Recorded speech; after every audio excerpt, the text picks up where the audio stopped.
Hello and welcome everyone to this live recap of the 2023 in-person WomenHeart Science and Leadership Symposium. For those who are new to WomenHeart, my name is Samantha Bort and I am the Senior Manager of Programs and Hospital Partnerships. WomenHeart is a patient-centered organization that focuses on providing support, education, and advocacy for women living with and at risk of heart disease. At the core of our work are our WomenHeart Champions. So WomenHeart Champions are women living with heart disease who have been trained to serve as leaders in their communities, providing support to other women heart patients, educating others about heart disease, and advocating for policies and programs that support women's heart health. Since 2003, WomenHeart has trained over 1,000 Women Heart Champions at our Science and Leadership Symposium. The symposium takes place in person, though we have started offering a virtual option in the spring. So the in-person symposium is a 3 to 4 day training where new Women Heart Champions receive training on heart health. They get to hear from the experts at the Mayo Clinic. They learn about how to share their stories in the most impactful way, and then receive some of the training on skills on how to provide some education, run those support groups, do patient visits, and do all of the things that come with the work. So we held our most recent in-person symposium in early October, just a few weeks ago in Rochester, Minnesota. And today I am thrilled to be joined by two of our newest Women Heart Champions who attended that symposium, Danielle and Elsa. Danielle and Elsa, thank you so much for joining me and for being a part of this conversation. Thank you for having us. Yeah, of course. So let's go ahead and jump right in. My first question that I have for you all is whether you can share a little bit about your story and your motivations to become a champion. So Danielle, I'll start with you, and then we can go with Elsa. Okay, I will be glad to share. So, my name is Danielle. I'm from North Carolina. I had a heart attack 1 year ago at the age of 44, and I was devastated because I didn't understand how that could happen to me. And Women Heart was an integral part of my recovery and gaining my confidence back to live my best life. So, because they were so important in my recovery, it was just so important for me to become part of this organization, get more involved, and get more information. And that was my biggest motivation for becoming a champion. Yeah, so it sounds like you experienced the support and being a part of Women Heart, and so that Yes. motivates you. Thank you. Elsa, what about you? Well, something similar as to motivation, but my name is Elsa Garcia Chau. I'm from California, so way over here on this side. I was diagnosed in 2017 with non-ischemic cardiomyopathy with a low ejection fraction. So that's like one big long title, but basically it just means my arteries were clear, my heart was enlarged because it wasn't pumping properly. So where normally people have like 60% or reserve 60% of their blood and it's pumping out. I was only pumping out 30%. So my heart was already really weak. And of course enlarged. And then that led to also some valves were having trouble. Like my door wasn't closing, I guess you could say. And so I received an ICD, which is an implantable defibrillator, just in case my heart decided to stop. And everything was fine for a good 4 years until last year when it started firing. So I had several shocks, like almost every other month I was in the hospital. And then that led up to being evaluated for a heart transplant. So I received my certified pre-owned heart last February, 2023. So not too long ago. But Women Heart has been there for me since 2017 when I was first diagnosed. Again, I was alone. I was scared. I didn't know what this meant. It was going to be this whole new kind of life. And Women Heart was there for me. I found them purely by accident. I started going to the support group meetings. And after my transplant, I just felt, okay, there's a reason why I'm still here. And, it's time to give back. It's time to help others that were in that same situation. So if I can, even, that reach one person, you've done it. But I really want to help primarily the Hispanic community because a lot of women in that community, we don't put our health first. It's always everybody else. I know that's in general, but primarily with my experience and what I've seen. So I just thought, if I could help educate or support, then, then that's why we're here. Yeah. Yeah, absolutely. Thank you both so much for sharing a bit about your stories and what motivated you to attend the symposium. So, I know the symposium is a packed weekend full of useful information. There's a lot of learning that happens. So this might be a trickier question, but the question I have for you is about the most valuable thing you learn or your most valuable takeaway from your time at the symposium. So Elsa, if we could start with you. I think just a bit of trivia, because I really love trivia and history. Being at the Mayo Clinic was pretty impressive in itself, just because you just know that. And once you started learning more about the city and the history and how it was founded, it was pretty exciting. I wish we'd had more time to kind of explore that. But knowing that WomenHeart was one of the founders of the Red Dress campaign, which I never knew. I just thought that came up and it was like an American Heart Association or this other thing. And then to find out that no, it was WomenHeart that was part of that, I just thought was pretty inspiring.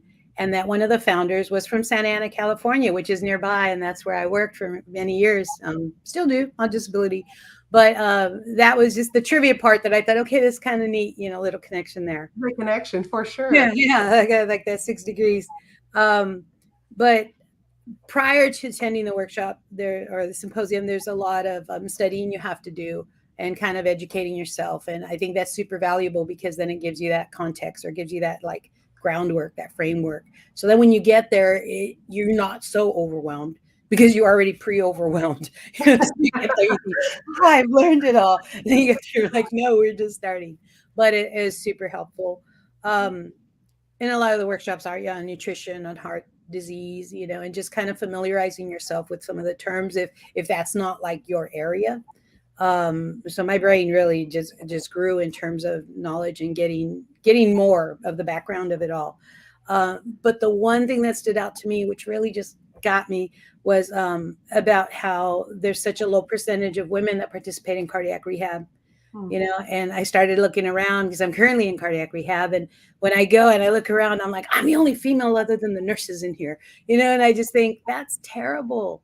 And then out of the percentage of women that even get referred to cardiac rehab, there's even a lower percentage that finish. And that just, to be unprofessional, blows my mind, because it's like, how does that happen when it's so important, after a heart event, to make sure, we do have to change our lives. We do have to, it's a whole lifestyle change, not just mentally, but then the physical part and nutrition and health and everything. Whereas maybe we didn't prioritize it before, it becomes a priority, especially if we want to be here, if we want to continue living, or the quality of life. I think that's the biggest thing. What kind of quality of life do we have? And after my own experience, once I received my CD, I wasn't referred to rehab, and that's one of the qualifiers. And I had heard about it, and I knew that women that participate, have less incidents later, then I thought, well, this is important. Mm-hmm. And I just kept pestering my cardiologist until he finally just said, okay, because I thought, you're not paying for it, I'm going to pay for it. So, or my insurance pays for it. So why? So, and I participated, and it was the best thing. It gave me that confidence, because I was so afraid to move. I was just like feeling like this delicate little flower that, I couldn't, exert myself. And then going to cardiac rehab, I felt stronger, and exercise always does that for you. It's so good. So after that, I just had this confidence that, no, I can do this. And then that continued kind of like a healthier path for me. So I think that's valuable. And if, again, being a WomenHeart Champion, if I could help advocate for women, and bother doctors and cardiologists and tell them, look, this is important, then I think that's super valuable, and a great away from the symposium. Yeah, I love how you're highlighting something that you learn, and it's also connected to your own experience, right? And like how that it really is beneficial. And then to hear, the facts about how women aren't really referred, and a lot of women don't finish cardiac rehab, and just be able to connect all of that as a champion, just, I'm sure, gives you even more to advocate for. So thank you for sharing that, Elsa. Danielle, what about you? Your most valuable takeaway, or? My most valuable takeaway. There was so much. I kind of agree with like everything that Elsa said. Plus, it's like it's so much, and it was so beneficial. But it's kind of an accepted general truth that knowledge is power. And I just, the value that it gave me, or the most important thing or most valuable, is the power or empowerment I felt by getting the knowledge, right? So we come to this with passion because, just like Elsa said, it's impacted our own lives. So it's something that we're naturally passionate about. And most women, when you're reaching other women, you're going to be passionate in that way as well. So we bring that natural passion. But when you get this amount of information, the details, all of the things that they give us, the different resources, the way that we can look at the resources through Champion Connect, and then also like having exposure to the sponsors of the symposium, and they're giving us information as well. So like when someone comes into your support group meeting and they may have a condition that you're not particularly familiar with, we now have either firsthand knowledge, we've heard about it, or we have resources to really go and get some information. And then also to go back and give information to that patient or that person in our support group to say, like with the rehab scenario, not that we can do anything about diagnosing or treating them, but simply that information of, do you know what rehab is? Has anyone offered this to you? And then they can go follow up with their medical providers. But it's so much knowledge that I felt so empowered. Like, yes, I can help people. I can, not just because I want to or I'm passionate about it, but because I have real foundational information to help them with. And that was the most valuable thing to me. Yeah, thank you, Danielle. There's so much knowledge that is shared at the symposium. So I'm glad to hear that you also feel like, that's part of what makes, that is part of what makes you a better champion, right? And better able to connect with the women who you're working with and serving. So you've also talked about knowledge being empowering. And in my conversations with champions, what I often hear is also, besides all of the information that is shared and the learning that takes place, there's something about coming together with other women living with heart disease who have all decided to take action, right? And there's something about that can be really empowering as well. That's just my experience in talking to champions. But I am curious to hear about, now that you have gone to the symposium, what you would say is the most memorable moment or your most memorable experience there. Danielle. So for yeah. So Elsa, I hope I don't take yours because it was so cute. But that picture with the heart hands, oh my goodness, that was just the sweetest thing. And the reason I shared it all over my social media, because the reason it's so important is because heart disease, it does not discriminate. There was so much diversity in that picture and so much love. Like, we just came together this weekend and we're literally like hugging and loving on each other by the time we're leaving, because it's so important to have those connections, and that shared experience connection is just so important to realize that we can all live good lives, right? We can be impactful, we can do good things, we can help each other. It was that picture, I just look at it like I'm gonna print it and frame it for my desk, because I just love it so much that like at one point somebody did the heart, like two of you together. Was that you, Elsa? I thought it was, yeah. And I was like, oh, that was so cute. They made their heart together. And then Danica was standing next to me, and her and I were just talking about how we were kind of in the same place in life, but like completely different backgrounds. But this shared experience, our hearts were so full. So for me, that was the most memorable moment. It's just the diversity, but the shared experience that was represented by that photo. Yeah, I love that. I love to hear that, Danielle. And we'll be sharing those photos on our social media for everyone who is curious about what Danielle is talking about. But yeah, there are so many pictures where clearly you can see the bonding that has taken place over the weekend. Elsa, what about you? Yeah, Danielle put it like so beautifully because I had kind of thought through like the most memorable moment and all the workshops and all the kind of lectures that we attended. They kind of made an impact. Like watching a stent and how it appears. Once it goes in your body and. I've had many biopsies, so watching or seeing the threading, actually being able to hold it and see how it travels through your body.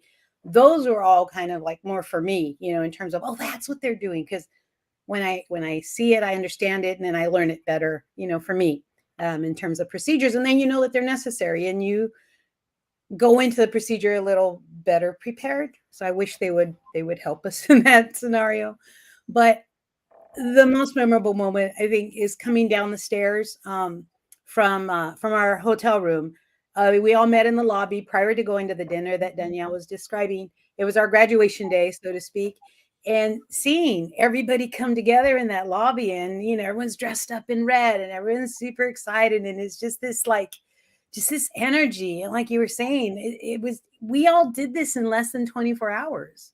Well, I want to say the WomenHeart staff did this for us in less than 24 hours because they organized it and they brought us together and they created these like scenarios where we came together to share our stories and made it a safe space. Because had we not felt that, I don't think we could have bonded as quick as we did and as deep as some of us did. I met another heart transplant patient, or a recipient, and that was huge for me because you hear about these things and you're able to share that experience, and that really helps your healing. Yeah. So that was pretty amazing. And then opening your little box, which has your little name badge on it, and I thought, wow, they did this so fast, so it was just it made you feel special. And again, it made you feel like you can go on now, you can live this good life, and you can help others, and if you always struggle as to your why and what's your reason, that's your why. You've come together, you've shared these stories, and you're stronger. Maybe that's it. You just feel like, okay, you can do this, and you can help others, and you can have them, you can create for them that same feeling, to where they don't have to feel alone. They don't have to feel scared. They can get out there. Yeah, that's a wonderful response. Thank you both for putting that into words, right? Like the experience into words. It really, I know that the other champions have been through symposiums, can relate to what you're describing. All right. One final question that I have for you all is that I know that we have women who are watching this or who will be watching this who are interested in becoming champions and possibly attending the symposium next year. So I'm curious to hear what you would say to those women who are considering becoming champions.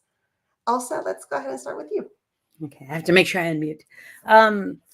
Although it's not, it's very fashionable. You don't have to wear a cape to be a hero. Anybody can be a hero, especially to somebody else. There's many ways to help. You could be one-on-one if you don't like groups. You could be virtual. You could become a leader in a support group, or you can support that leader in your support group. You don't always have to take it on 100%. The area that most appealed to me was the outreach. Because the support groups are great and they're necessary, but also getting the word out and educating the community and really sharing out there that WomenHeart exists. Again, I found it purely by accident, and I can't even tell you which rabbit hole of heart disease I was on when I found it. So if we can be out there more in our communities, and helping get the word out, whether it's through our cardiologist's office or doctor's office, our PTAs, our, community local groups, I think that's an area where you could serve. So there's many areas or aspects of WomenHeart that you could help in. And you don't have to be this, oh, I'm a leader, cheerleader type person. You just be yourself. And again, by sharing your story, you've already helped. So might as well become a champion and be a little bit more, like a boost, like a heart disease booster, and you can get out there and really make an impact, and in that you're helping yourself. So right. And part of the thing that we talk about usually when we go through the interviews for the symposium is how there's a variety of options, right? You don't have to be a certain type of person. There's different things that might appeal to you. And that's okay. The point is that you're trying to help improve things for women with heart disease and those at risk. So thank you, Elsa. Danielle, what about you? So my advice would be just to do it. Just go ahead, put yourself out there, because Women Heart as an organization is extremely supportive. And so it's a path that you can go on where it's going to be in your comfort zone. It's not something where someone's pulling you and pushing you into something you're not comfortable with. It's very much from an organic place, because of course to be a champion, you're going to have that experience of heart disease, being a survivor or living with it. And so we are we're already in we're in the organization by being a woman with heart disease. In the way, if you're thinking about being a champion, it means that you have that passion to impact somebody other than yourself. And this is a great organization to kind of just help you direct that energy to a very good place. And I like that. Yeah, and I think that, you all have painted a pretty good picture of all the learning that takes place, the bonding that takes place, and then you can take all of that with you and go impact, your communities and the people around you. So I appreciate you all doing that. Thank you both for sharing more about your experience at the symposium. I know we will continue to stay in touch, and I cannot wait to see everything that you're going to accomplish in your role as Women Heart Champions. So thank you for joining me today. Thank you very much. Yeah. Thank you for having us. Definitely. Thank you. To our audience, I want to say be sure to follow us on social media, because that's where you'll find updates about the work that we're doing, the work our champions are doing, and our future symposiums. And thank you so much for joining us. Have a great day.